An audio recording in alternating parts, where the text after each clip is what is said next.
자, 문학 표시고요. 자, 문학. 자, 잘 못 들어보죠. 밖에서 쳐다보고 있는 거 봐. 강의하면 이제 안 들어오거든. 가끔 이제 용기 내서 오기도 해. 자, 14페이지 보시면 채만식의 미스터 방이라고 있어요. 그치? 자, 시간 드립니다. 이거 풀어보세요. 자, 시작.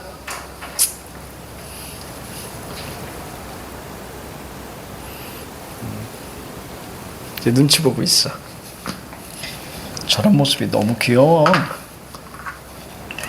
그렇지, 용기 냈어. 그래, 거기 앉아있어. 형한테 가지 말고 공부해야 되니까. 알겠지? 저 형 이름이 현승이 형이다. 현승이 형.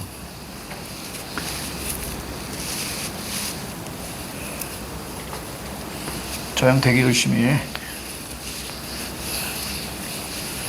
근데 열심히 안 해가지고 아빠한테 많이 혼났어.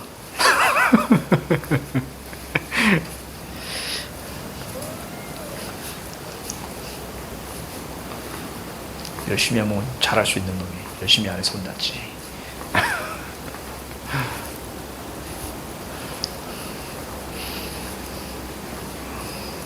가능성이 엄청난 녀석인데, 그지?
자, 다음은 얘기해.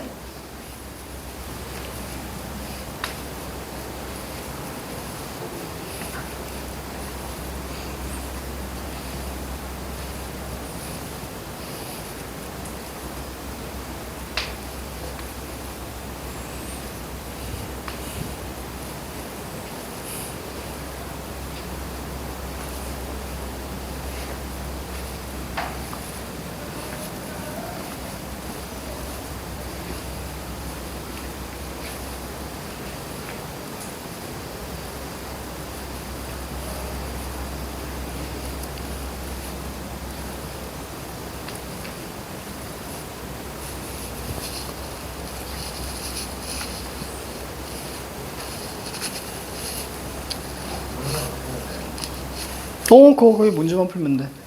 다 풀었어? 정답은? 그렇지. 자, 가자. 자, 선생님하고 이제 어떻게 끌고 가나 봐봐. 1945년 8월 15일 역사적인 날. 자, 이날도, 자, 신기루 장수, 자, 방산복 동그라미. 인물은 무조건 동그라미 쳐야 되는 거고, 뒤에 공간적 배경 나왔지. 종로의 공원 네모 잡아. 자, 그리고 나서 오른쪽에, 자, 시간적 배경 나왔지. 그치? 해방의 날 네모 쳐야 돼. 자, 그러나 나오니까 당연히 뒤에 반응을 우리가 체크해 주는 게 중요하다. 어디 물결 쳐줄래? 반응. 감격한 줄도 기쁜 줄도 모르겠었다. 자, 이게 반응이죠. 자, 그럼 질문. 반응의 원인 찾아.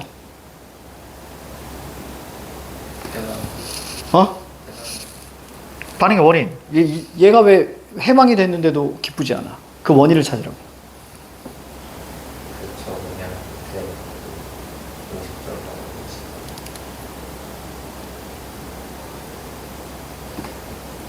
그게 눈에 들어와야지. 밑으로 하나, 둘, 세 번째 줄 내려가면 손님이 없어서. 됐습니까? 손님이 부쩍 줄었다. 밑줄 쳐. 이게 바로 반응의 원인이야. 그럼 위에 반응에다 화살 딱 쏴주면 깔끔하겠지. 그치? 자, 우라질. 독립이 배부른가. 그래서 얘 또 반응이 나오죠. 반감이 쏘았다. 물결 잡아. 그러니까 이걸 통해서 뭘 할 수 있어? 역사의식이 없다. 그치? 역사인식이 없다. X. 역사인식 X. 자, 2, 3일 지나면서부터 어떻게 해줘야 돼? 앞에다 장면 전환 표시해줘야지. 그렇지? 이거 말 안 했구나. 장면 전환 늘 잡아줘야 돼. 알겠지? 쌤 무조건 시키는 대로 하면 무조건 올라. 알겠지? 장면 전환 표시해주고. 2, 3일 지나면서부터 삼복 동그라미. 자, 장면 전환되고 인물 나왔으니까 동그라미 잡아주고. 자, 해방의 혜택이 나눠졌대요. 해방의 혜택 밑줄 쳐. 이게 뭔데? 밑에 순사를 볼 수 없습니다. 그쵸? 자, 그리고 나서 밑에 줄 뭐니? 무슨 짓을 해도 상관이 없고 무서울 것이 없다. 밑줄 잡고. 그래서 얘는 어떤 반응을 보이니? 독립도 할 만한가 보다. 그렇지. 그러니까 얘는 철저하게 이해타산적이다라고 이해해주면 될 거지. 됐습니다.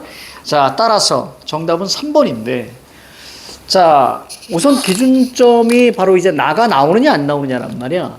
그러면 1번 선지 먼저 볼게.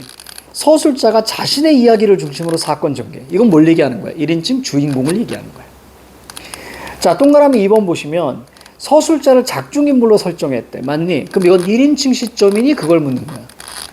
동그라미 3번 보니까 서술자가 작중 상황과 사건을 전지적으로 전달하고 있대. 이게 바로 3인칭 전지적 작가 시점이지. 나가 등장하지 않았으니까 당연히 3인칭이고, 여기 삼복이에 심리가 나왔으니까 자, 전지적 작가 시점인 거죠. 자, 그다음 동그라미 4번 볼게요. 회상 동그라미 잡아. 그래서 외부 이야기에서 내부 이야기라고 되어 있지, 그지? 그 외부 내부 나왔으니까 이거 뭘 묻는 거야? 액자식이니 그걸 묻는 거야. 자, 동그라미 5번 보면 과거와 현재를 반복적으로 교차, 가로 묶어. 자, 오른쪽에 입체감 밑줄 쳐. 그러면 동그라미 5번 선지는 이걸 묻는 거야. 과거와 현재를 반복적으로 교차했다는 얘기는, 자, 과 이걸 묻는 거지. 과거, 현재, 과거. 이래야 교차가 되잖아. 과거가 한 번 더 나와줘야 돼. 자, 근데 언제부턴가 선지를 이렇게 만들어 놓고 현, 과, 현. 자, 이것도 맞는 선지로 했거든. 자, 그럼 잘 보세요. 여기서 뭘 묻는 거냐면 얘가 중요한 거고요. 얘가 중요한 겁니다. 이 둘의 공통점은 뭐니? 결국 묻는 게 뭐야? 현재에서 과거로 간 거니까. 그래, 역순행이니? 그걸 묻는 거야. 그러면 여기 현재 과거라는 것은 이건 뭐라 그랬어? 시간 흐름의 변화를 묻는 거라 그랬잖아. 그러니까 역순행은 변화니까 당연히 자, 뭘 줄 수밖에 없어? 그렇지, 입체감을 줄 수밖에 없다 그랬잖아. 입체감은 변화라고 했잖니, 쌤. 그러니까 결국 여기서 묻는 건 이거 역순행 구성이야? 자, 그걸 묻는 거야. 이때 좀 더 가자. 요 과거, 이 과거라는 것은 자, 어떤 뭐 중심으로 만들어진다고? 그렇지, 회상을 중심으로 만들어진다고 쌤이 이야기했지. 여기까지의 사고 과정이 만들어져야 돼. 이거 적어.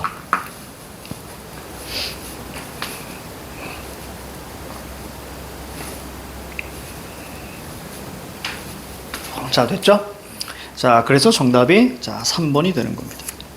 자, 이제 개념 2로 가면, 자, 여기서 우리가 사실 자, 서술 시점을 받고, 이 얘기 무슨 얘기냐면 서술자를 교체한다. 즉 시점의 교체까지도 출제가 된 적이 있다는 얘기야. 자, 그렇다면 밑에 보니까 시점의 변화는 사건이 진행되는 도중에 서술자가 교체되는 경우를 말합니다. 그럼 서술자가 교체된다는 것은 시점이 바뀐다는 얘기야. 그럼 어떤 식으로 바뀌냐면, 설명 1. 작가는 사건이 진행되는 도중 시점을 전환하기도 하는데, 밑줄 쳐. 1인칭에서 3인칭. 자, 그 다음 또 하나 3인칭에서 1인칭 밑줄 쳐. 이 얘기는 무슨 얘기야? 서술자가 작품 안에 들어갔다가 나왔다가, 작품 밖에 있다가 작품 안으로 들어갔다가. 그치? 그걸 얘기하고 있는 거야. 왜? 시점은 서술자의 위치와 시각이라고 했으니까 여기서는 바로 서술자의 위치를 중심으로 얘기하는 거야. 자, 설명해. 특히 1인칭 시점은, 자, 1인칭 시점 세모 쳐. 뒤에 1인칭 시점에 한계가 나오는데, 자, 다른 인물의 심리를 알 수 없다. 밑줄 치고 동그라미 1번. 그 다음에 사건의 전모를 알 수 없다. 동그라미 2번. 이때 사건의 전모, 이 전모는 우리가 필수어휘야. 기출에서 나왔던 그런 개념인데, 전모는 전체 모습의 준말이야. 그래서 전체 털이 아니고, 자, 전체 모습의 준말입니다. 자, 그래서 뭐하고 하냐? 3인칭 전지적으로 바꾼다는 얘기야. 그래서 1인칭 시점에 문제점이 있으니까 그것을 보완하는 것이 바로 이제 3인칭 시점. 자, 설명상 별표. 저쪽 뒤에 액자식이 나오거든. 그때도 한번 설명할 건데 좀 가볍게 설명해 줄게. 또 외부 이야기가 내부 이야기를 액자처럼 표현하고 있는 액자 소설 동그라미. 자, 시점의 변화가 빈번하게 일어나는데 밑줄 쳐. 외부는 1인칭, 내부는 3인칭. 자, 이거 가볍게 설명해 드릴게요.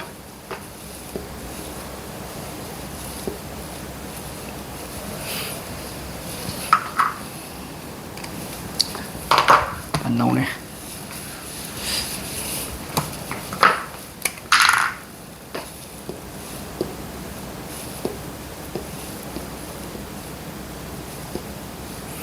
자, 보면 여기가 외부, 그렇죠? 여기가 내부. 이럴 때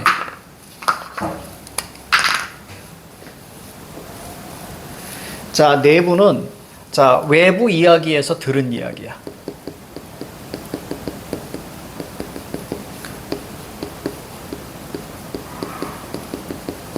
자, 들은 이야기로 전개되는 경우가 되게 많아. 따라서 외부에서 내부로 갈 때는 보통 어떤 방식으로 가냐면 이것은 보통 과거 방식으로 얘기가 많이 나옵니다.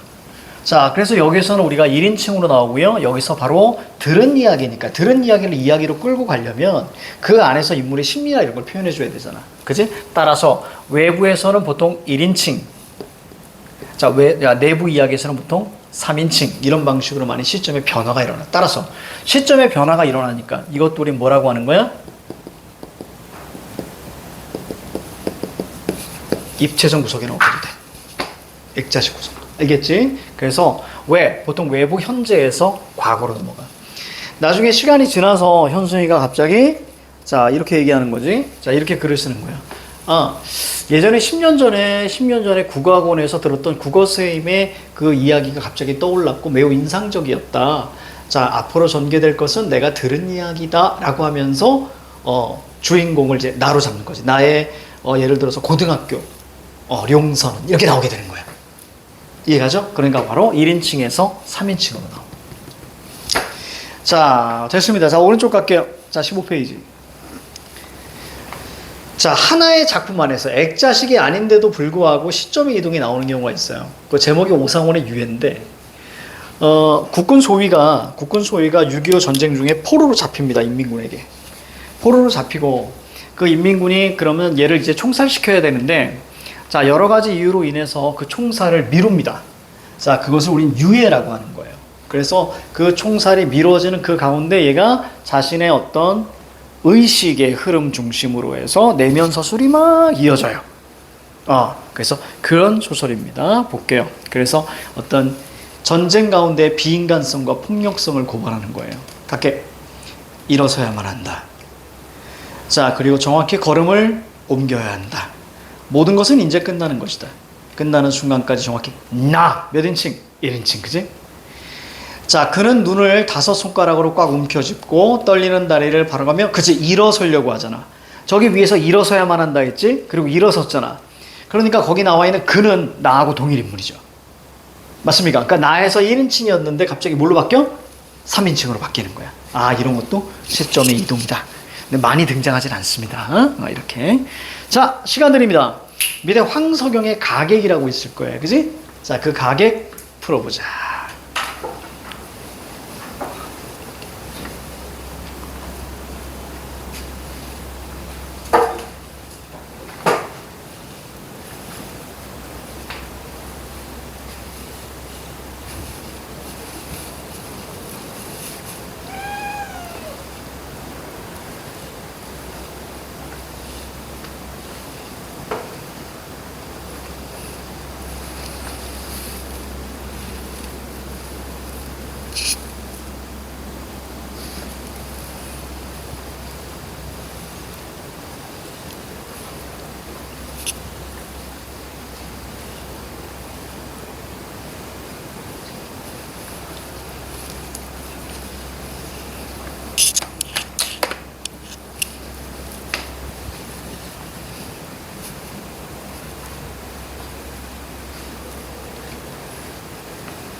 선생님이 체크하라는 거 잘 체크해 봐야 된다. 알겠지?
자, 풀었어? 몇 번? 그렇지, 잘했어. 가자. 나랑 같이 가보자. 자, 얼굴 들고 해라. 고개를 들어라. 내던진 미천을 뽑으려고 주변에 옹기종기 모여 앉은 사람들 동그라미. 사람들 어떤 반응 보였니? 재촉했어. 그지? 뭐 하려고? 얼굴 보려고 재촉했어. 재촉했다 밑줄. 자, 이제 그 나오죠? 그 동그라미 잡아. 자, 고개를 들었죠? 밑줄 잡고. 그래 나서 그 밑에 줄. 나 동그라미. 몇 인칭? 1인칭. 그렇죠. 그럼 이야기 안에 서술자죠. 작품 안에 서술자죠. 얼굴을 본 순간 물결 잡아 가슴이 답답해지면서 물결 잡아. 회가 동하다는 얘기는 회충이 움직였던 것처럼 속이 뒤틀리고 물결 쳐 구역질이 날 지경이었다. 아, 그러니까 되게 못생겼나 봐. 그치? 자, 중략 줄거리 갑니다. 수초 동그라미. 저자를 떠났다는 얘기는 저작거리, 시장을 떠났다는 얘기야. 끊어. 강을 건너간 뒤 끊어. 시냇가에서 음료를 완성했던 과거를 떠올립니다. 밑줄. 그러니까 이제 역순행인 거야. 그치? 그는 도저히 믿어지지 않았다. 그 동그라미 잡아. 믿어지지 않았다. 물결. 끝났네. 몇 인칭? 그가 나왔으니까 3인칭. 이야기 밖의 서술자. 됐어? 믿어지지 않았다. 심리 나왔지? 그리고 나서 수추는 물을 마구 헤쳐놓고는 자 다시 들여다봅니다. 자, 그 밑에 줄. 그는 얼굴을 미워했다. 물결 잡고요. 자, 미워했다. 물결 잡습니다. 그렇지. 이거는 심리도 우리가 체크해 줘야지. 그러니까 밑에 우리의 문제에서 3번 선지 보면 서술자가 사건을 이야기 속 동그라미 속에서 전달하다가 끊어. 몇 인칭이야 이거? 1인칭에서 이야기 밖 동그라미 쳐. 몇 인칭? 3인칭. 그러지. 시점이 이동하고 있니? 자, 그걸 묻고 있는 거야. 여기까지 이해가? 자, 1번 선지 볼래? 1번 선지. 시대적 배경을 드러내는 소재. 여기 있어 없어? 없지. 근데 시간의 역전은 맞지. 그치? 시간의 역전이라는 건 과거로 넘어가는 거니까. 자, 이 정도로 보시면 되겠습니다. 특히 동그라미 5번 선지 볼래? 관찰자. 자, 서술자가 관찰자이죠. 관찰자 동그라미 잡아. 동그라미 잡고, 자, 거기 어떤 단어가 눈에 들어와? 그치? 객관적 전달이 눈에 들어와야 돼. 그렇지? 관찰자 시점은 객관적 관찰. 그렇지? 자, 요런 게 우리가 있어야 된다라고 말씀을 드렸어. 자, 넘겨요. 근데 역전이 시간의 역전 15페이지 1번 선지. 아니, 그러니까 이게 지문에서 역전이 어디에 나와 있다. 자, 봐봐. 중략 줄거리. 과거를 떠올린다. 누가? 수추가. 그렇지. 그래서 과거로 넘어가는 거야. 됐죠? 그래서 출제됐다. 야, 우리 진도 진짜 빠른데? 왜 빠르지? 이해가 안 가네. 자, 화자와의 정서를 한번 볼게요. 자, 화자와, 자, 정서. 자, 개념일, 자, 연민이, 자, 드러나 있다. 자, 보시면, 정서란, 자, 상황, 자, 세모 잡아. 화자가 갖게 되는 마음 밑줄. 자, 그래서 칠판 보세요. 이거 우리 많이 했던 거지. 정말 많이 했지. 자, 자, 상황이 있고요. 상황은 사실은 긍정보다는 부정이 훨씬 더 많죠. 그래서 여기서부터 나오는 게 정서가 있을 거예요. 그치? 자, 정서를 단순히 그냥 감정 이렇게 보시면 안 되고, 쌤은 이렇게 얘기했죠. 정서는 반응인데, 어떤 반응이냐면, 상황으로부터 유발되는, 그렇지?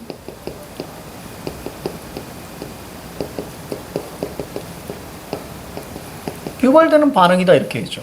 우리가 배워야 하는 반응은 두 개야. 정서적 반응과 태도적 반응. 이때 이 관계는 어떤 관계라 그랬어? 유기적 관계, 즉 정확히 얘기하면 유기적 인과관계야. 그러니까 상황이 마이너스잖아요. 그럼 정서도 뭐가 나와야 돼? 마이너스로 나와줘야 되는 거야. 그러니까 정말 가장 중요한 건 뭐냐면 정서보다는 뭘 잡는 거라고? 상황을 잡는 거라고. 이게 제일 중요한 거야. 상황을 잡는 게 중요하다. 자, 그래서 거기 볼게. 설명일 볼게. 정서 동그라미 잡지. 원래부터 있었던 게 아니라 밑줄 쳐. 상황 조건 속에서 빚어진 현상. 이 현상 밑에다 뭐라고 쓸래? 반응이라고 쓰면 정확하잖아.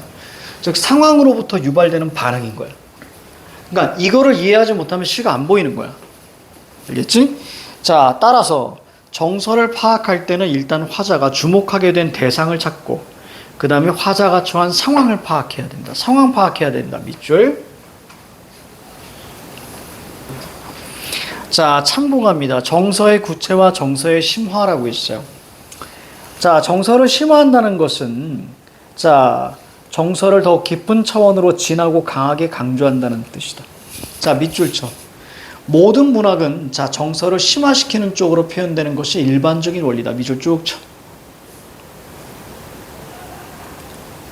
자, 그러니까 정서 심화가 없는 작품은 존재하지 않는다.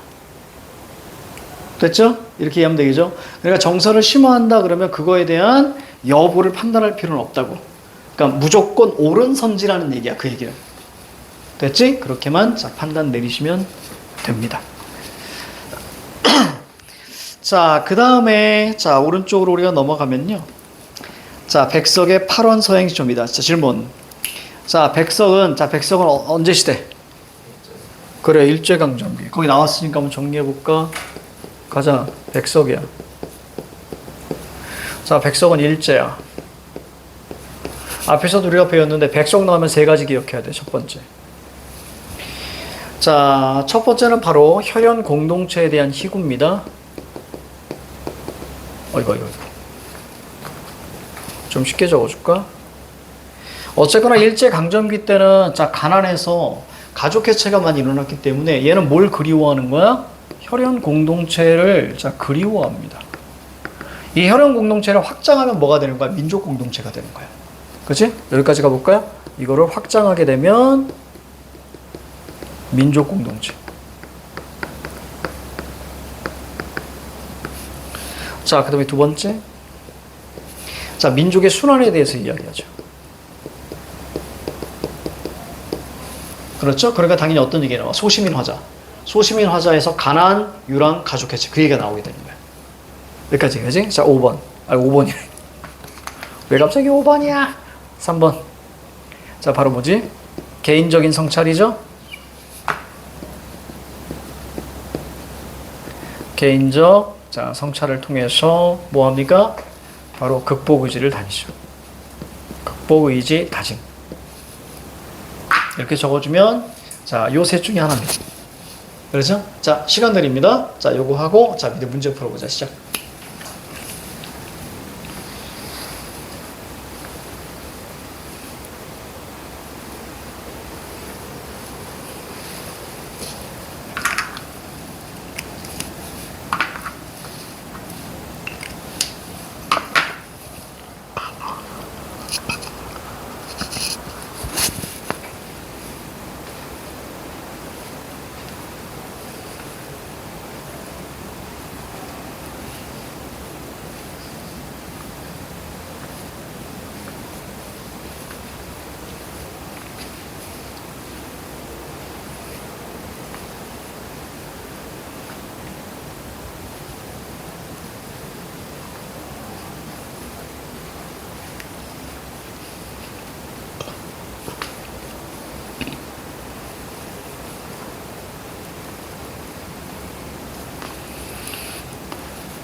다 풀었어? 자, 정답은? 오, 잘했어. 자, 같이 한번 보자. 자, 여기서 우리가 지금 소시민 화자로서 민족의 순환을 지금 드러내고 있는 거지. 그치? 그거를 판단했으면 잘 판단한 거야. 자, 백석에. 자, 8원 서행시초 갑니다. 차디찬 아침 세모 잡으세요. 차갑다 이미지가 나오지. 그치? 그럼 부정적 상황이겠지? 자, 대상이 누구야? 계지바이지. 계지바이 동그라미 잡아. 이건 내 이야기가 아니라 계지바이 이야기잖아. 자, 옛말 속까지 진진초록 나왔네? 거기다 V표 잡으셔야지. 자, 새 저고리를 입고 손짠등이 박고랑처럼 몹시도 터졌다. 오른쪽에 뭐라고 쓸래? 고달픈 삶. 그렇지. 그쵸? 손짠등이 다 터졌어. 고달픈 삶. 계지바이는 자성으로 간다고 하는데 방향성이야. 그치? 시에서는 방향성. 자성으로 가는 거니까 그 자성이 지향이겠지. 그치? 자성 동그라미 잡아. 그럼 우리 머릿속에 뭐가 있어? 땅이 없으니까 가난해. 가난해서 유랑해. 유랑해서 가족 해체가 가잖아. 그치? 그러니까 얘는 지금 자, 자성으로 간다고 했다는 건 얘는 그냥 유랑이구나라고 생각해 줘야 되는 거야. 그러니까 타향에 있는 거죠. 자성은 멀어요. 묘양상 왜 삼촌이 삽니다. 삼촌이 누구야? 혈육이잖아. 그치? 그럼 삼촌이 산다고 한다. 오른쪽에 뭐라고 쓸래? 이걸 통해 뭐라 할 수 있어? 가족, 해체, 그리움. 이렇게 두 가지 적어줘야지. 가족, 해체, 그리움. 새하얗게 어른, 어른 세모. 유리창 밖에. 내지인 주제소장 같은 어른과 어린아이 둘이 배웅을 합니다. 내지인이니까 일본인이야? 혹시 이런 얘기 들어봤어? 내선일체? 내선일체라고 역사에서 안 들어봤어? 내가 뭐냐면 일본을 이야기하는 거고요. 선이 조선을 얘기합니다. 그래서 내선일체, 이것이 바로 일본과 조선의 합병을 얘기하는 거지. 자, 그래서 내지인이라는 것은 바로 일본인을 자부터 의미한다라고 보시면 되겠죠. 자, 계지바에는 웁니다. 흐느끼며 운다. 자, 물결 잡아. 자, 왜 울어? 이별이 아쉬워서 우는 게 아니죠. 그치? 힘들어서 우는 거야. 그렇게 해야지. 상황이 뭐야? 마이너스잖아요. 그럼 당연히 힘들다 이렇게 이해해야지. 자, 텅 빈 차 한 구석에서 자, 물결 잡아. 어느 한 사람도 눈을 씻는다. 왜 같이 울죠? 왜요? 공감이 되니까. 그럼 여기다 뭐라고 쓸래? 두 글자로. 그렇지. 그걸 잡아줬어야 돼. 아주 잘했어. 자, 계지바이는 힘들었을 것이다. 그렇죠? 그리고 밑에 두 번째 줄 꽁꽁. 꽁꽁 혹시 V표 쳐져 있니?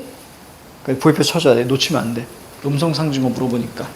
자, 그래서 정답은 4번이죠. 육친과 이별하는 게 아니잖아. 그치? 육친은 혈육을 얘기하는 거니까. 자, 이미 이별이 되어 있죠. 그래서 얘 지향은 뭐예요? 삼촌한테 가는 거잖아요. 그치? 그러니까 혈육과 이별하는 게 아니죠. 그래서 자, 넓게 우리가 자, 이해해야 한다. 자, 18페이지네요. 자, 감정을 직설적으로 표출하고 있다. 감정을 절제하고 있다라고 돼 있는데 요거 좀 길게 설명해야겠네.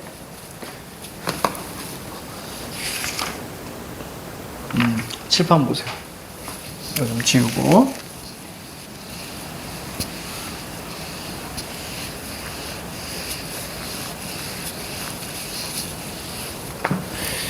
자, 가보자.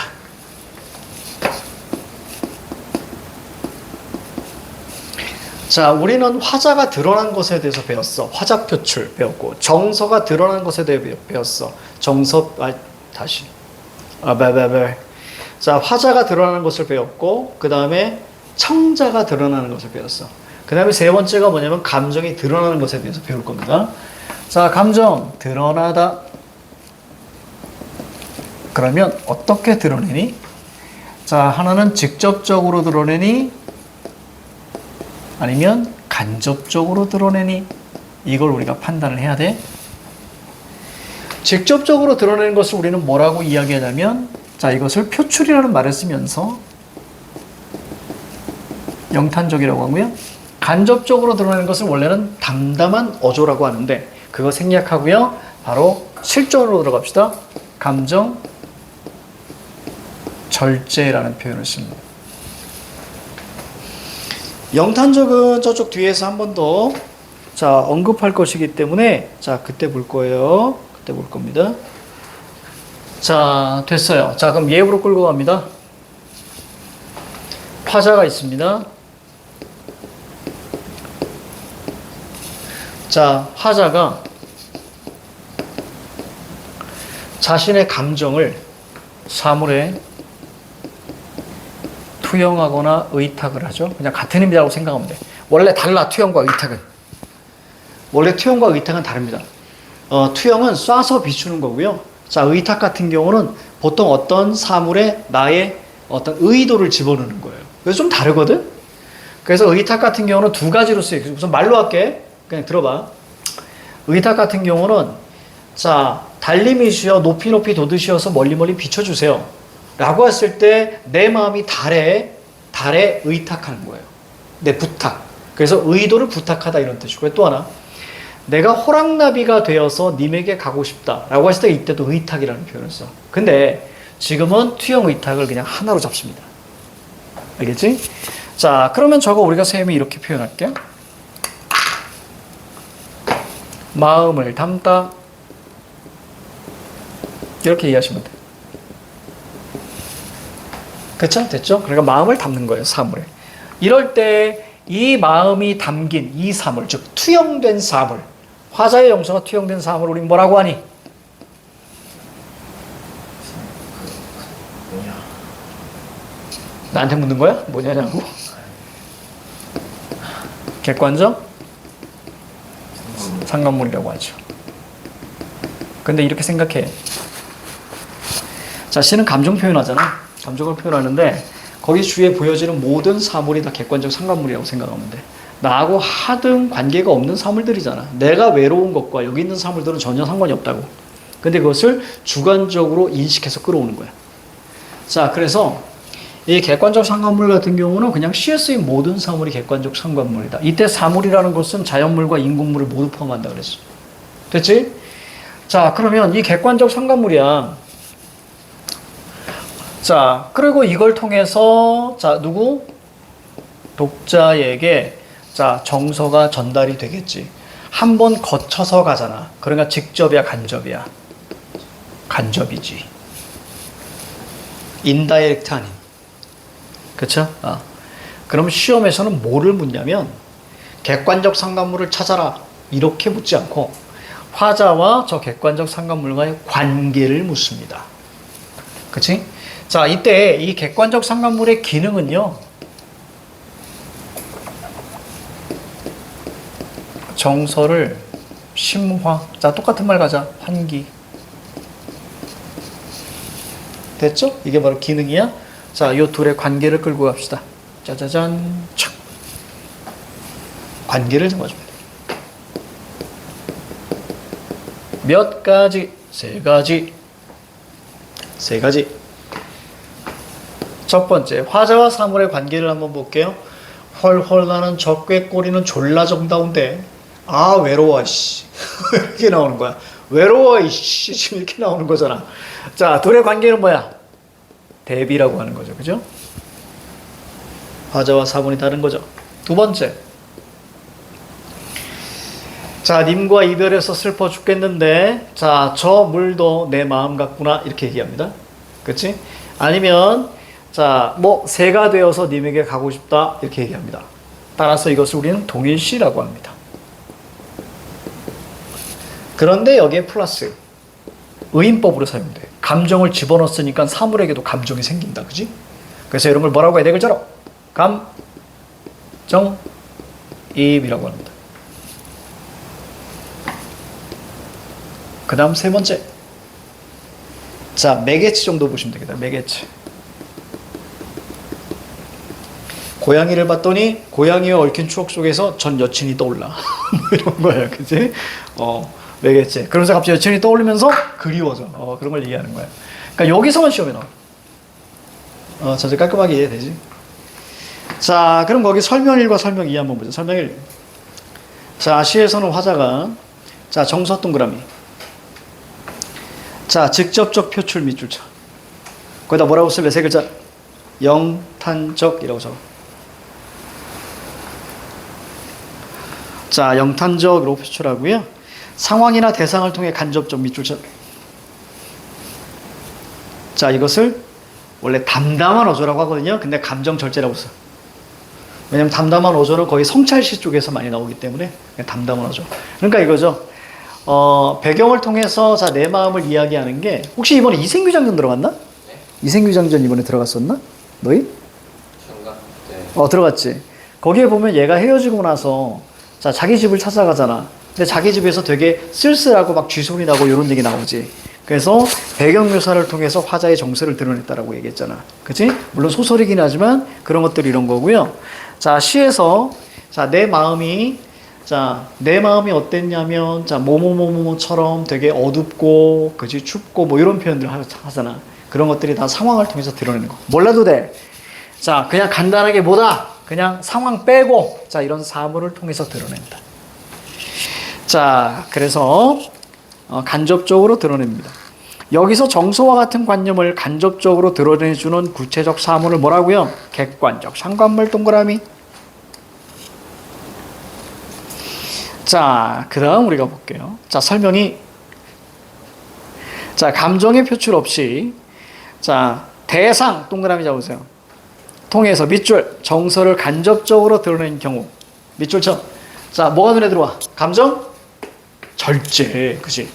감정이 있는데 누르는 거예요. 알겠습니까? 감정이 있는데 누른다. 그래서 감정 절제라는 표현을 씁니다. 자, 그리고 앞에다 장면 전환 표시하고 감탄사 동그라미 1번. 자, 감정을 직접 드러내는 말 동그라미 2번. 이런 걸 뭐라고 합니까? 오른쪽 끝에 정서를 직접 드러냈다 그러지. 세 글자고 그렇지. 영탄적 이렇게 합니다. 나중에 영탄의 요소 쌤이 4가지 적어줄 겁니다. 지금은 그게 중요한 게 아니에요. 자, 갈게요. 자, 밑에 시가 있는데요. 설움에 겹도록 부르노라. 부르는 소리가 비껴나지만 땅 사이가 너무 넓구나. 자, 노라, 구나 이런 걸 우리는 감탄형 어미라고 해요. 감탄형 어미가 사용되면 영탄적입니다. 자, 그리고 설움이라고 나와 있죠.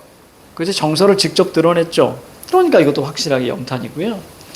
선체로 이 자리에 돌이 되어도 이어 그렇지. 자, 이런 것도 우리가 그 느낌표 보이죠? 철저하게 영탄입니다.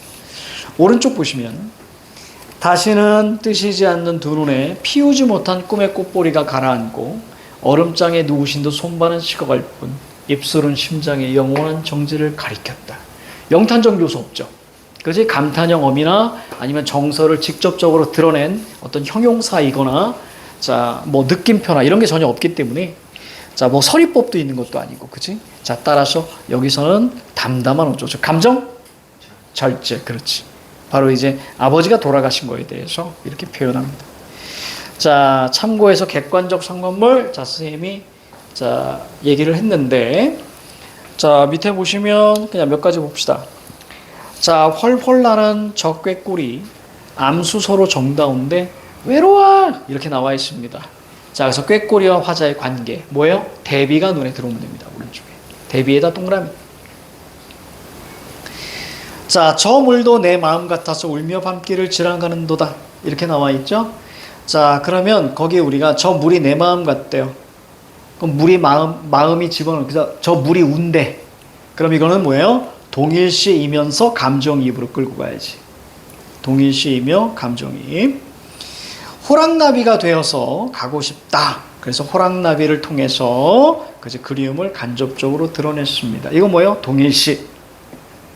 그러니까 첫 번째는 대비, 두 번째는 동일시 플러스 의인법이니까 감정이입. 그 다음에 세 번째는 그냥 단순히 동일시 정도로 보시면 되겠습니다.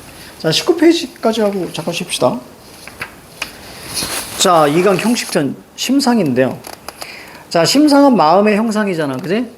자, 심상을 영어로 뭐라고 해? 이미지, 거기 써 있죠. 그럼 이것은 무슨 뜻이야? 구체화, 형상화 다 똑같은 말이야. 구체화, 형상화. 그럼 구체적이고 형상화시키는 게 대표적인 게 감각적 이미지인 거예요. 자, 그러면 이 심상의 반대는 바로 추상적 관념적일 거야. 그치? 그래서 시는 내가 뭐라 그랬니? 시는 구체적이라고 늘 얘기했지. 그러니까 형상화라는 말로 나오게 되는 거예요. 자, 밑에 보자. 구체적 형상화는 시간이나 마음 등의 추상적인 것을 구체적 이미지를 통해 나타내는 것을 말한다. 설명일 사랑, 슬픔, 의지, 이념 등 인간의 생각이나 감정은 뭐예요? 오른쪽 추상적 관념, 밑줄만 쳐놔. 반면에 자, 사람, 나무, 구름, 세수하다 감각을 통해서 직접 확인할 수 있는 것을 밑줄 쳐. 구체적 사물이나 구체적 행위. 자, 신은 추상적이라 그랬니? 구체적이라 그랬니? 구체적이라 그랬지. 신은, 그치? 그러니까 추상적 관념의 구체화. 기억나? 동지의 딸 기나긴 밤에 허리를 베어. 이런 건 추상적 관념의 구체화잖아. 그러니까 모든 신은 추상적 관념의 구체화라고. 그래서 그런데 특히 문제로 나올 때는 즉 다시 신은 구체적이야. 신은 철저하게 구체적이라는 얘기야. 그래서 추상적 관념의 구체화가 시의 본질이야. 그런데 문제에서 물어볼 때는 밑에 참고로 내려갈게. 마음과 시간을 구체화시켰을 때 물어본다 이야기지.